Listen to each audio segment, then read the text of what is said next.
89వ మనుస్మృతి దహన దినాన్ని మహిళా విముక్తి దినంగా మనమందరము జరుపుకుందాము. భారతీయ సమాజాన్ని విచ్ఛిన్నం చేసి నిచ్చెన మెట్ల సమాజాన్ని సృష్టించిన బ్రాహ్మణీయ మనుధర్మ శాస్త్రాన్ని తగులబెట్టి సమతా రాజ్య స్థాపనకు బాబాసాహెబ్ అంబేద్కర్ మార్గాన్ని నిర్దేశించిన రోజు 25 డిసెంబర్. వేలాది సంవత్సరాల బానిసత్వాన్ని ప్రశ్నించిన రోజు. మానవ హక్కుల పునరుద్ధరణకై మూల భారతీయులను సమీకరించి ఈ దేశ విముక్తికి పిలుపునిచ్చిన జాతిపిత, స్త్రీ జనోద్ధారకుడు, శూద్ర అతిశూద్ర ప్రజల విముక్తి ప్రదాత బాబాసాహెబ్ అంబేద్కర్ డిసెంబర్ 25, 1927న మహద్లో మనుస్మృతి దహనం చేశారు. బహుజన సమాజాన్ని విముక్తి చేసిన ఈ రోజును స్త్రీ బానిసత్వ విముక్తి రోజుగా బౌద్ధ మహిళా సంఘం విశ్వసిస్తూ ఈ రోజును మా బౌద్ధ మహిళా సంఘం మొదటి మహాసభను నిర్వహిస్తుంది. Sir, now I am inviting all our honorable guests on the dais, please. Swarnalata Dhamamitra madam. I am inviting madam Swarnalata madam. Vijay Lakshmi garu, Vice Principal, Law College of OU. J. Subhadra garu, Dalit feminist and writer. Dr. Kanta Baud, lecturer, madam. B.N. Ratna, women activist. Bhagya Varun Samantara. Vanaja Ravi Narayani dais మీదకి రావాల్సిందిగా కోరుతున్నాం.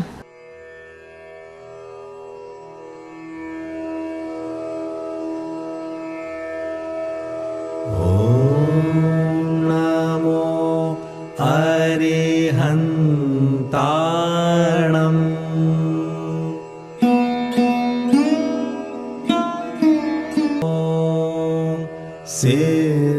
సిద్ధాణం ఓం నమో ఆయ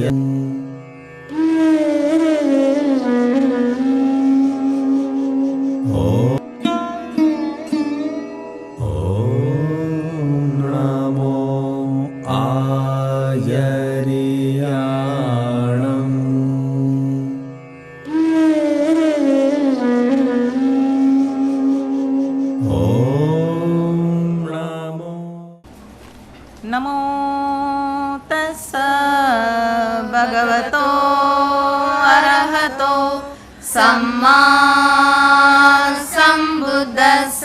బుద్ధం శరణం గచ్ఛామి, ధమ్మం శరణం గచ్ఛామి, సంఘం శరణం గచ్ఛామి.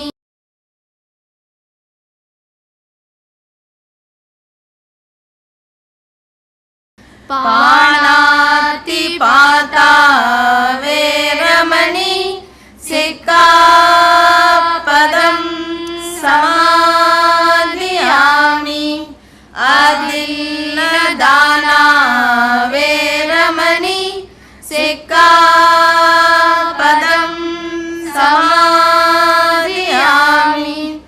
కామేషు మిచ్ఛాచారా వేరమణి సిక్కాపదం సమాధియామి. మూసావాదా వేరమణి సిక్కాపదం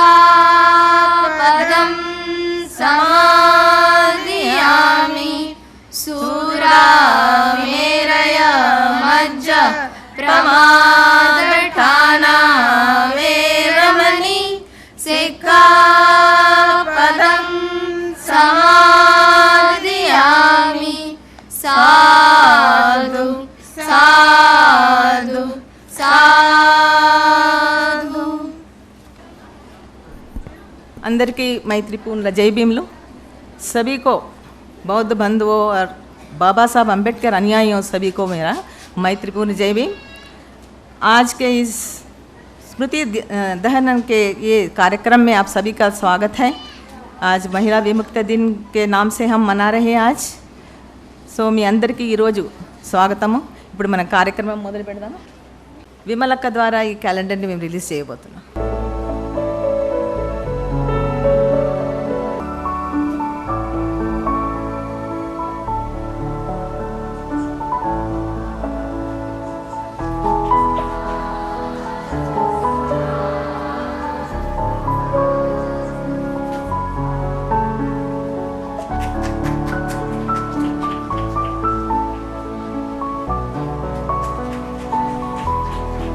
మనం ఈరోజు ముఖ్యమైన ఘటనమైనటువంటిది మనుస్మృతి దహనాన్ని మనం ముందుగా నిర్వర్తిస్తున్నాము. సగభాగమైన మేము స్త్రీలకు వ్యతిరేకమైన చట్టాలు చేసిన మనుస్మృతిని ఈ సభాముఖంగా తగలబెడుతున్నాము. స్త్రీ స్వేచ్ఛ సమానత్వాన్ని అడ్డుకున్న మనుస్మృతిని మేము తిరస్కరిస్తున్నాము. స్త్రీలకు హక్కులను స్వంత ఆస్తిని నిరాకరించిన మనుస్మృతిని మేము తిరస్కరిస్తున్నాము. భర్త తిరుగుబోతూ అవినీతిపరుడు బాధ్యతారహితుడైన అతన్ని గొప్పవాడుగా చెప్పే మనుస్మృతిని మేము నిరాకరిస్తున్నాము. స్త్రీల స్వంతంగా జీవించే హక్కును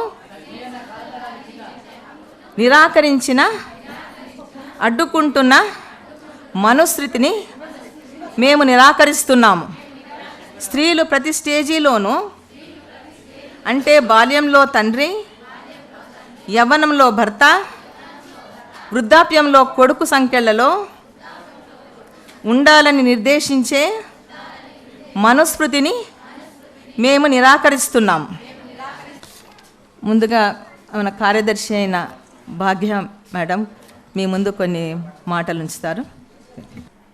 నేను తెలుగులో మాట్లాడుతున్నందుకు నన్ను అందరూ క్షమించండి. ఎందుకంటే హిందీలో నేను పర్ఫెక్ట్ కాదు, హిందీలో మాట్లాడలేను కాబట్టి. మా విన్నపాన్ని మన్నించి మా మహిళా సంఘం మొదటి మహాసభకు వచ్చిన మీ అందరికీ జై భీములు. ముందుగా మన స్త్రీల విముక్తి ప్రదాత డాక్టర్ బాబాసాహెబ్ అంబేద్కర్కు జై భీమ్, జై భీమ్, జై భీమ్. భారతీయ సమాజంలోని స్త్రీలందరికీ డిసెంబర్ 25వ తేదీ ఎంతో సుదినం. బ్రాహ్మణీయ మనువాద వ్యవస్థకు మూలమైన మనుస్మృతిని డాక్టర్ అంబేద్కర్ 1927వ సంవత్సరంలో తగలబెట్టాడు. ఈరోజే మహిళల విముక్తి దినంగా మా మహిళా సంఘం కూడా విశ్వసిస్తూ ఈ సభను జరుపుకుంటున్నాం.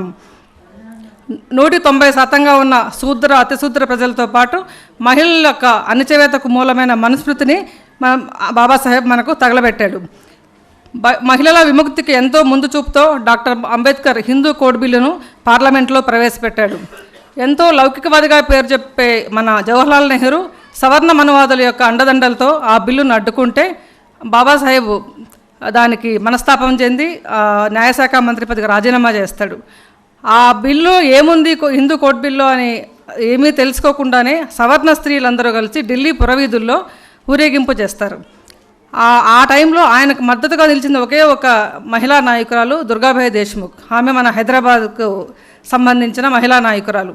ఆమె అక్కడ ఢిల్లీ విద్యార్థులతో స్త్రీ విద్యార్థులతో కలిసి పెద్ద ఎత్తున మద్దతు ర్యాలీ ఒకటి చేసి ఆయనకు అండగా నిలబడింది. బుద్ధుడి కాలంలో స్త్రీలు సంపూర్ణ స్వేచ్ఛా స్వాతంత్రాలను కలిగి ఉన్నట్లు, బిక్కు సంఘంలో స్త్రీలకు కూడా సముచిత స్థానం ఉండినట్లు తెలుస్తోంది. ఆధ్యాత్మిక రంగంలో కూడా స్త్రీలు బాగా రాణించారు. కానీ భారతీయ సమాజంలో 4వ దశాబ్దం నుండి నిచ్చెనమెట్ల మనువాద వ్యవస్థ క్రమక్రమంగా బలపడింది.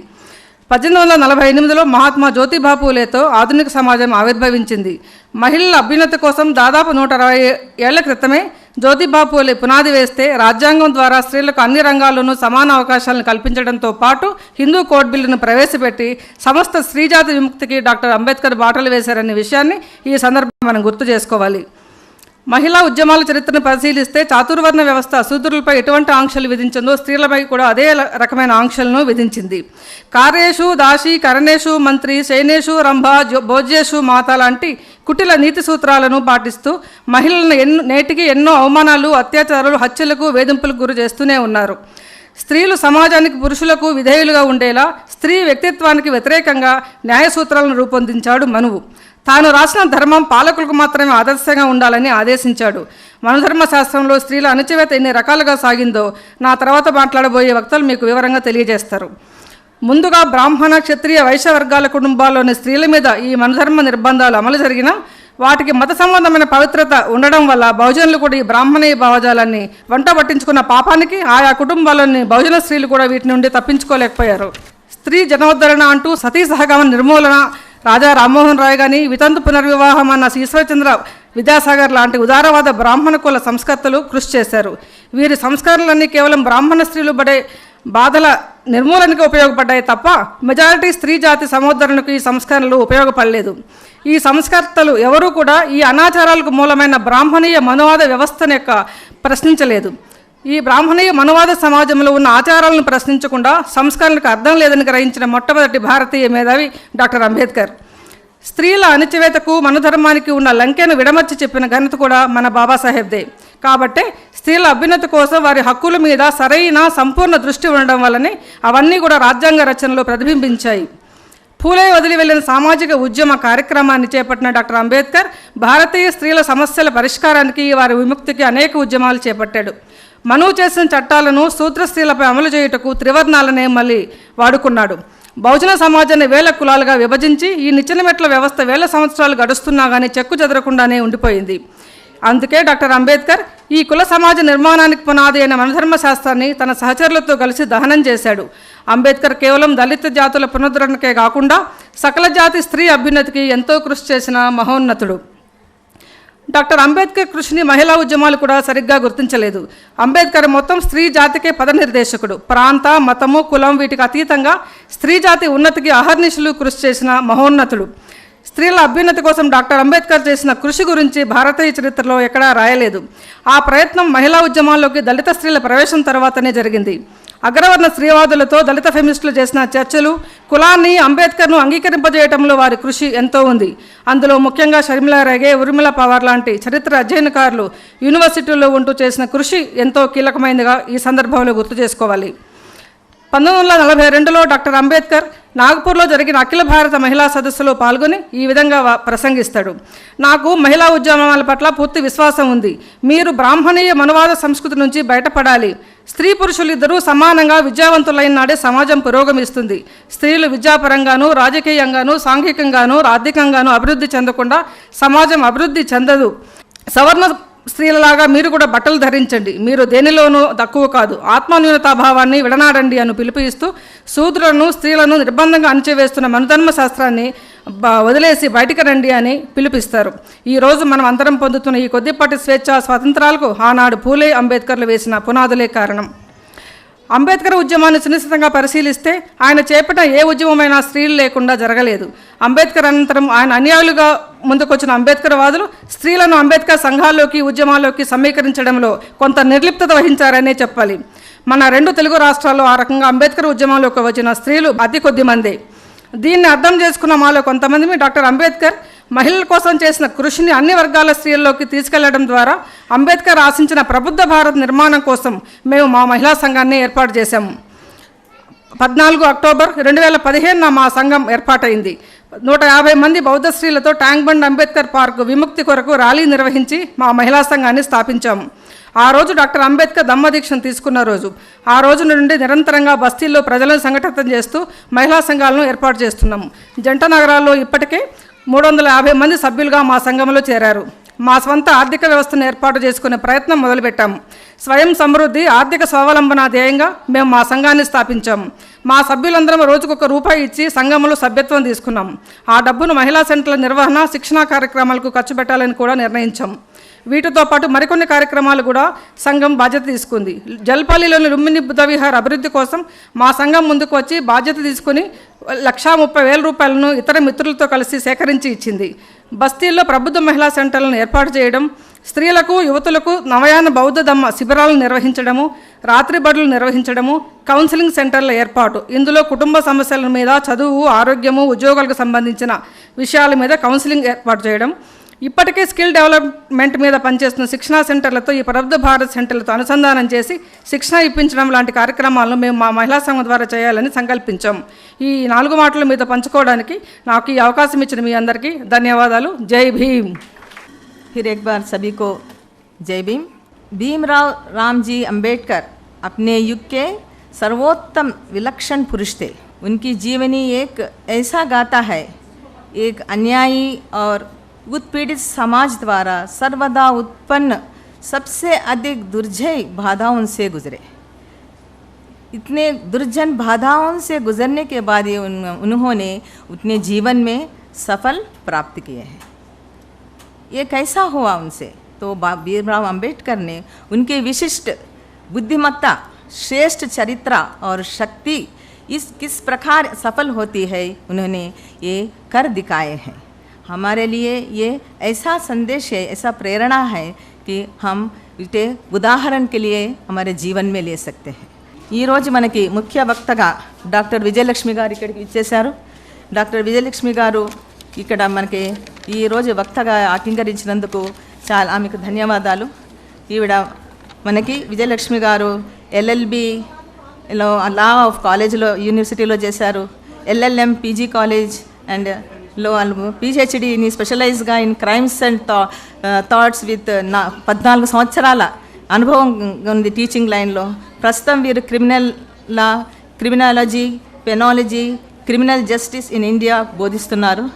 గెస్ట్ ఆఫ్ ఫ్యాకల్టీగా సమతా లాసు, MHRDలో, APPAలో, అంతేకాకుండా IPS ఆఫీసర్స్ కూడా లెక్చరర్స్గా ఇస్తున్నారు. ప్రస్తుతం EMMRC ద్వారా నిర్వర్తించబడుతున్న ఆన్లైన్ టీచింగ్స్లో కూడా వీళ్ళ పనులను నిర్వర్తిస్తున్నారు.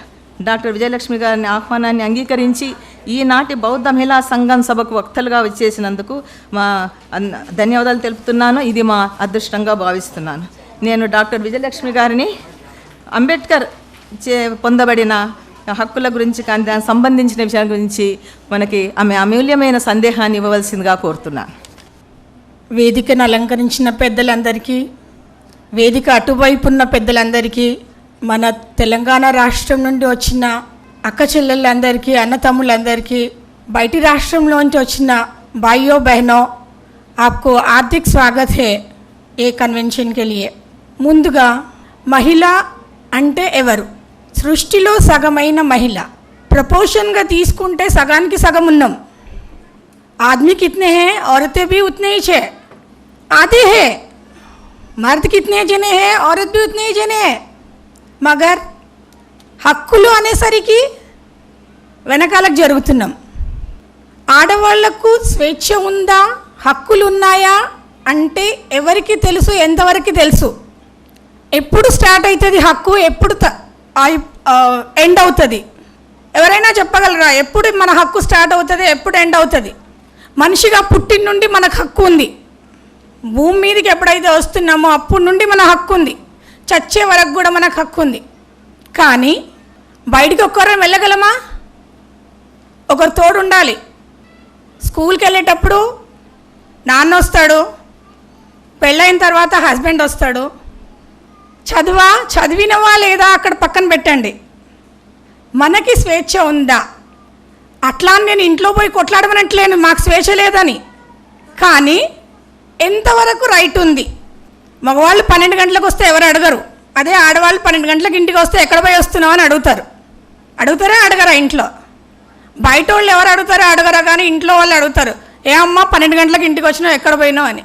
అట్లా నేను మగవాళ్ళనేమి పక్కన పెడతలేను. వాళ్ళకెంత రైట్ ఉందో మనకంతే రైట్ ఉంది. కానీ అందరికీ రైట్స్ ఉన్నాయి, ఈ రైట్స్ ఉన్నాయి అని ఎవరికి తెలుసు? ఒక హక్కు ఉంది అంటే తెలియడానికి ఏం కావాలో? ముందు ఓ మనిషికి చదువు కావాలి. ఆడవాళ్ళు ఎంతమంది చదువుకొని ఉన్నారు మన దేశంలో? సగానికి సగం మహిళలు ఉన్నారు అంటున్నాము, కానీ ఎంతమంది చదువుకొని ఉన్నారు? అందులోనూ మన వాళ్ళు ఎంతమంది చదువుకొని ఉన్నారు? కితనే జనే औरतें पढ़ के है, उसमें अपने जात के लोग कितने पढ़े हैं? सो ఎడ్యుకేషన్ అన్నది చాలా ఇంపార్టెంట్. ఒక మగవాడు చదివితే సంపాదించి ఇంటికి తీసుకొస్తాడు. అదే ఒక ఆడమనిషి చదివితే ఇల్లు చూసుకుంటుంది, బయట పని చేసి వస్తుంది, పిల్లల్ని చూసుకుంటుంది. ఇంటికి వచ్చిన తర్వాత పిల్లలకి చదువు చెప్తుంది, ఇంట్లో సంస్కారంగా ఉంటుంది, ప్లస్ జాబ్ చేసి సంపాదించి పెడుతుంది. సో ఒక్క ఆడ మనిషి 3 రకాల పని చేస్తుంది. మగవాళ్ళు అయితే పని చేసి వచ్చినా నేను అన్న అదొకటే చెప్తారు, కానీ అదే ఆడ మనిషి కానీ చదువుకోనుండి పని చేస్తుంది అంటే కానీ ఇంట్లో చూసుకోవాలా అది పనే, బయటికి పోయి సంపాదించాలా అది పనే, ఇంటికి వచ్చిన తర్వాత మళ్ళీ చూసుకోవాలా అది పనే. ముందుది లాస్ట్ది ఎవరు గుర్తించారు. ఖాళీ పని చేస్తున్నావా లేదా, ఎంత చేస్తున్నావు, ఎంత సంపాదిస్తున్నావు అని నిన్ను అడగొచ్చు, కానీ నువ్వు అడగలేవు నీ హస్బెండ్ని ఎంత సంపాదిస్తున్నావని. అది మేల్ డామినేషన్ ఇప్పటికీ ఉంది.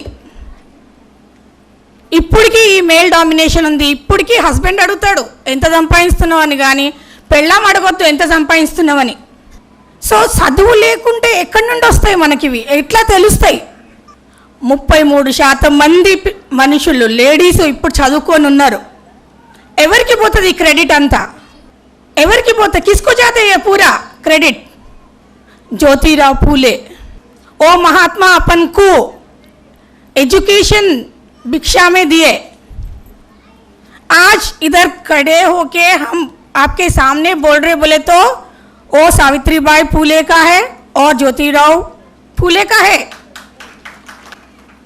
అప్పుడు ఆమె కానీ వీధి వీధికి పోయి చదువు చెప్పలేదంటే ఆడవాళ్ళు ఇంతవరకు కూడా ఉండకపోయేవాళ్ళేమో.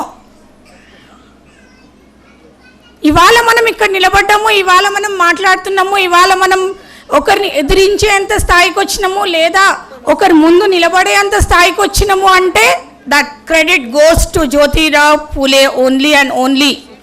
So education is the primary necessity. कुछ होना आदमी के लिए और औरत के लिए बोले तो वो पढ़ाई है. पढ़ाई है तो सब कुछ है. पैसे नको, नॉलेज चाहिए आदमी को. If you are educated you can lead the society. చదువు ఉంటే ఎవరినైనా ఎవరి ముందైనా నిలబడే కెపాసిటీ వస్తుంది, ఆ ధైర్యం వస్తుంది మనిషికి. చదువు ఒకటే ఉంటే సరిపోతుందా? చదువు ఉన్నా కానీ హస్బెండ్ ఏమంటాడు, ఓ నువ్వు చదివినా పర్వాలేదు, నువ్వు నా వైఫే అంటాడు రేపు పొద్దున. So we need certain rights. కొన్ని హక్కులు ఉండాలి మనిషి అన్నప్పుడు. అప్పుడు బాబాసాహెబ్ అంబేద్కర్ అన్నాడు, మహిళలు ఇంకా వీకే ఉన్నారు, చదువు కూడా సరిగ్గా లేదు, ఎక్కడో కొద్ది మంది వేళ్లపైన లెక్క పెట్టవచ్చు ఎంతమందికి చదువు ఉంది ఎంతమందికి చదువు లేదని. సో వాళ్ళకి అవసరం ఏంటి? హక్కులు. అందరికీ సమాన హక్కులు ఇచ్చిండ్రు రాజ్యాంగపరంగా, కానీ మహిళలకు పిల్లలకు ప్రత్యేక హక్కులు ఇచ్చిండ్రు. పాజిటివ్ డిస్క్రిమినేషన్ అంటాం. పాజిటివ్ అంటే మనకి ఫేవర్ చేసే హక్కులు. ఎందుకు ఫేవర్ చేస్తున్నాం? సగానికి సగం ఉన్నాం సొసైటీలో, అయినా వెనకబడి ఉన్నాం. అట్లా అని అందరూ వెనకబడి ఉన్నారు అనట్లేదు నేను. ఓ ఇందిరాగాంధీ వచ్చింది, ఓ స్పీకర్ వచ్చింది, ఓ చీఫ్ మినిస్టర్ వచ్చింది, ఆడమనిషే, కానీ వాళ్ళని వేళ్లపైన లెక్క పెట్టుకోవచ్చు. ఎంతమందికి తెలుసు రైట్స్ ఉన్నాయని, ఎంతమందికి తెలుసు మాకు ఈ హక్కు ఉందని? చాలా తక్కువ మంది. స్కూల్కి ఎంతమంది వెళ్తుండ్రు ఆడపిల్లలు రోజు? డ్రాప్ అవుట్స్ ఎంతమంది ఉన్నారు? స్కూల్ నుండి వెనక్కి ఆపేపించిన వాళ్ళు ఎంతమంది ఉన్నారు? స్కూల్ దూరం ఉంది అని పంపించకుండా ఆపేవాళ్ళు కొందరైతే, ఇంట్లో ఎవరు చూసుకునే వాళ్ళు లేరని ఆపేవాళ్ళు కొందరైతే, ఒక్కదాని వెళ్తున్న వెళ్ళొద్దనే వాళ్ళు కొందరైతే. సో ఇట్లా ఇట్లా ఇట్లా రేషియో తగ్గుకుంటూ వచ్చి 10% కూడా లేరు పీజీ కోర్సులు దాకా వచ్చేవాళ్ళు. సో అంబేద్కర్ ఆ మహాన్ భావుడు ఇచ్చిన హక్కుల పరంగా, హక్కులతోటి మనం ఇంత దూరం ఉన్నాం. రాజ్యాంగం కొన్ని ఫండమెంటల్ రైట్స్ ఇచ్చింది. Right to equality. ఈక్వాలిటీ అంటే సమానత్వం. ఎంతవరకు సమానంగా ఉన్నాము? Again it's a big question. ఎంతవరకు మనం సమానంగా ఉన్నాం? మనల్ని మనం క్వశ్చన్ చేసుకోవాలా, మనల్ని మనం ప్రశ్నించుకోవాలా. అప్నే ఆప్కు ప్రశ్న కర్లేనా. సమానం ఉన్నాము అంటున్నాము రాజ్యాంగపరంగా, పేపర్ పైన ఉంది సమానంగా, ఇద్దరూ సమానమే, ఆడవాళ్ళు మగవాళ్ళు సమానమే అంటున్నాము, కానీ నిజంగా ఉన్నామా? పంచాయతీలో సగం అంటున్నాము, 33% ఇస్తున్నామంటున్నాము. ఇస్తున్నామా లేదా? 10% కూడా లేరు. పంచాయతీలో చూసుకోండి, మున్సిపాలిటీలో చూసుకోండి, పార్లమెంట్లో చూసుకోండి, ఎక్కడ చూసుకున్నా 10% కన్నా ఎక్కువ లేరు women. So first education important. చదివి ఉంటే నువ్వు కాకుండా నీవు చుట్టూన్న ఇల్లు, దాని చుట్టూన్న ఎన్విరాన్మెంట్ బాగుపడుతుంది. చదువుంటే నువ్వు క్వశ్చన్ చేసే కెపాసిటీ వస్తుంది, నువ్వు ఒకరిని ప్రశ్నించే కెపాసిటీ వస్తుంది, ఏది కరెక్ట్ ఏది రాంగ్ అని మాట్లాడే ధైర్యం వస్తుంది. ఆ ధైర్యమే ఉంటే యూ క్యాన్ లీడ్. నువ్వు ముందుకు నడిచే, నువ్వు ఒక అడుగు ముందు నేను ఒక అడుగు ముందు వెయ్యగలను అన్న ధైర్యంతో నువ్వు ముందు నడుస్తావు. భాగ్య మేడం ఒక ఆర్గనైజేషన్ నడుపుతుంది. ఎట్లా నడుపుతుంది? నాలెడ్జ్. ఆ నాలెడ్జ్తో ముందుకు పోతుంది. సో వీ మస్ట్ నో ఏమి హక్కులున్నాయి, ఎంతవరకు మనము వీటిని యూటిలైజ్ చేస్తున్నాం, ఎంతవరకు మనం వాటిని వాడుతున్నాం, ఎంతవరకు మనకు అవి అప్లై అవుతున్నాయి. రాజ్యాంగపరంగా ఇచ్చిన రైటు సమాన హక్కు, అట్లా అని అన్ని జాగాల్లో సమాన హక్కు కొట్లాడలేము, అడగలేము. కొంత తగ్గొచ్చు, కొంత ఎగ్గొచ్చు. ఎడ్యుకేషన్ పరంగా చూస్తే చిన్నప్పటి నుండి చూడొచ్చు. ఆడమగ ఇద్దరు ఉన్నారే అనుకోండి ఇంట్లో, నీకు చదువు వద్దులే, నీకు చదువు కావాలా. మగపిల్లగాడికి చదువు ఇంపార్టెంట్ అంటాము, ఆడపిల్లకు తక్కువ అంటాం. అది ఎంతవరకు కరెక్ట్? రాను రాను ఇప్పుడు నువ్వు 5 పొజిషన్స్ చూసుకోండి, టాప్ 10 చూసుకోండి, సగం మహిళలే ఉన్నారు. సో మనం చేంజ్ కావాలా, మన యాటిట్యూడ్ చేంజ్ కావాలా. టాప్ లెవెల్లో ఉంటే సరిపోదు, గ్రాస్ రూట్ నుండి కింద నుండి పై వరకు అందరితో పాటు సమానంగా మనం కూడా నడవగలము, మనం కూడా చేయగలము, ఏదో సాధించగలము. ఉన్న ప్రదేశాలు ఎక్కడో పోయి చేసే అవసరం లేదు. నువ్వు ఎక్కడున్నావో అక్కడి నుండే చెయ్యి. నువ్వు ఏ ఢిల్లీకో ఏ బాంబేకి వెళ్ళాల్సిన అవసరం లేదు. నువ్వు నీ దగ్గర ఉన్న కెపాసిటీ ఎంత నువ్వు తెలుసుకో. ఫస్ట్ నీ దగ్గర ఎంత నాలెడ్జ్ ఉంది అది తెలుసుకో. చదివేస్తేనే నాలెడ్జ్ వస్తుందని కాదు, చదువు లేని వాళ్ళకు కూడా చాలా తెలివిగల వాళ్ళు ఉన్నారు. చదువు ఒక మార్గం మనకు. చదువుతూ నువ్వు ఎదుటివాడికి హెల్ప్ చేసే కెపాసిటీ పెట్టుకున్నావు, ఎదుటివాడు చేసే తప్పుని తప్పు అనగలిగినావు అంటే ఎస్ యూ హ్యావ్ నాలెడ్జ్. తప్పును తప్పుగా చూపించేంత కెపాసిటీ తెచ్చుకున్నావంటే yes you can do something, ఏమన్నా చేయగలవు. సో రాజ్యాంగపరంగా ఇచ్చిన హక్కులని ఎంతవరకు మనము సద్వినియోగంగా ఉపయోగించుకుంటున్నాం? రాజ్యాంగం ఇచ్చింది, ఇవ్వలేదంటలేము. అంత కొట్లాడి బాబాసాహెబ్ అంబేద్కర్ మన కోసం ఇంతగానం తీసుకొచ్చాడు. సో ఆ హక్కుల్ని ఎంతవరకు మనం ఉపయోగించుకుంటున్నాం? హక్కులే కాకుండా అవేర్నెస్ ఇంపార్టెంట్. అవేర్నెస్ ఎట్లా వస్తుంది అంటే నీకున్న నాలెడ్జ్ని ఎదుటివాడికి పంచండి, తెలియని వాళ్ళకు తెలియజేయండి. ఎప్పుడైతే తెలియజేస్తావో నీ నాలెడ్జ్ని వాళ్ళకు పంచుతున్నావు, వాళ్ళు ఇంకొకరికి పంచుతారు, వాళ్ళు ఇంకిద్దరికి పంచుతారు. సో అట్లా we are going to spread the నాలెడ్జ్ని మనం అందరికీ పంచుతున్నాం. డబ్బులు ఇచ్చి కొనుక్కునేది కాదు నాలెడ్జ్, ఒకరి దగ్గర నుండి దొంగతనం చేసేది కాదు. మన దగ్గర ఎంత ఇస్తే అంత మళ్ళీ రిటర్న్ వస్తుంది వాపస్. ఓ బాల్ గోడకు కొడితే ఎట్లా వాపస్ వస్తుందో అట్లానే నాలెడ్జ్ ఎంత పంచుతుంటే అంత మళ్ళీ రిటర్న్ వస్తుంది మనకి. సో నేను అనేది ఏంటంటే రాజ్యాంగపరంగా ఎన్ని హక్కులున్నా అది ఎంతవరకు మనం యూటిలైజ్ చేస్తున్నాము, మనం ఉపయోగిస్తున్నాము, ఇది ఒక యాంగిల్. ఇంకో యాంగిల్ చూస్తే ఎంతవరకు వివక్ష ఉంది ఈ సొసైటీలో. ఆడవాళ్ళ పరంగా పుట్టిన బిడ్డను చంపుతున్నాము, ఆడపిల్లని. ట్రైబల్ ఏరియాకి వెళ్ళండి, ఇప్పటికీ ఉన్నాయి చిన్నపిల్లల హత్యలు, డౌరీ డెత్లు, వరకట్న పిశాసి ఇంకా వెంటాడుతూనే ఉంది. డ్యూటీకి వచ్చిన వాళ్ళు సెక్షువల్ హరాస్మెంట్ ఉండింది, బయటికి చెప్పుకుంటారా లేదా తర్వాత సంగతి. సెక్షువల్ హరాస్మెంట్ ఉండింది. బయటకు ఒక ఆడపిల్ల బయటికి వెళ్ళిందంటే ఇంకా వేరే క్రైమ్, రేప్ అట్లాంటి, మర్డర్ అట్లాంటి క్రైమ్స్ అవుతూనే ఉన్నాయి. సో ఎంతవరకు సేఫ్ ఉన్నాము?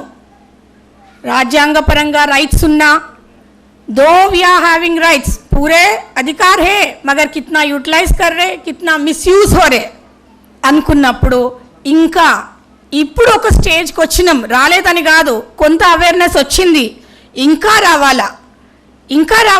ఇది సరిపోదు. సిటీలో ఉన్న వాళ్ళకు కొద్దో గొప్ప తెలుసు, ఊర్లలో ఉన్న వాళ్ళకు ఒకరికో ఇద్దరికో తెలుసు, మిగతా వాళ్ళకి తెలియదు. వాట్ ఈజ్ వాట్ ఇంతవరకు తెలియదు. ఇంకా తెలిసిన వాళ్ళు వీలైనంత వరకు మనం స్ప్రెడ్ చేయాలి వాళ్ళకి. సో నేననేది ఏంటంటే హక్కులు ఉన్నాయి. మన హక్కులు ఎట్లా వచ్చినాయి? మన పెద్దవాళ్ళు బాబాసాహెబ్ అంబేద్కర్, పూలే, వీళ్ళ పరంగా మనకు హక్కులు వచ్చిన వాటిని ఎంతవరకు మనం యూటిలైజ్ చేసుకుంటున్నామో అది పెద్ద క్వశ్చన్. ఇంకా కూడా చాలామందికి తెలియాల్సింది ఉంది, తెలియజేయాల్సింది ఉంది. ఎవరికైతే తెలుసో వాళ్ళు స్ప్రెడ్ చేయండి, ఎవరికైతే తెలియదో వాళ్ళకి తెలియజేయండి ఇవి నీ హక్కులు అని. అట్లానే మనం ఇంట్లో కొట్లాటలో అవి చేసుకోవాల్సిన అవసరం లేదు. కానీ ఇవి నీ హక్కులు. ఒక స్టేజ్కి వచ్చినప్పుడు ఎస్ నాకు ఈ రైట్ ఉంది అనేంత మనోధైర్యం వాళ్ళకి ఇచ్చేంత చేసినప్పుడు, ఒక్క స్థాయికి వచ్చి ఒక ప్లాట్ఫామ్ మీదకి వచ్చి ఎస్ మాకు సమాన హక్కు ఉంది అన్న కాడికి తెచ్చినప్పుడు ఎస్ మనం కొద్దో గొప్ప జస్టిఫై చేసిన వాళ్ళం అవుతాం. నాకు ఈ అవకాశం ఇచ్చిన మేడం వాళ్ళకి, ఈ ఆర్గనైజేషన్కి థ్యాంక్ యూ. నమస్తే. డాక్టర్ విజయలక్ష్మి గారికి ధన్యవాదాలు. వాళ్ళు తన సందేశాన్ని చాలా సరళంగా, క్లుప్తంగా, క్లియర్గా చెప్పారు. సమాంతర భారత్ టీవీని సబ్స్క్రైబ్ చేసుకోండి. మరిన్ని అప్డేట్స్ కోసం పక్కనున్న గంట నొక్కండి.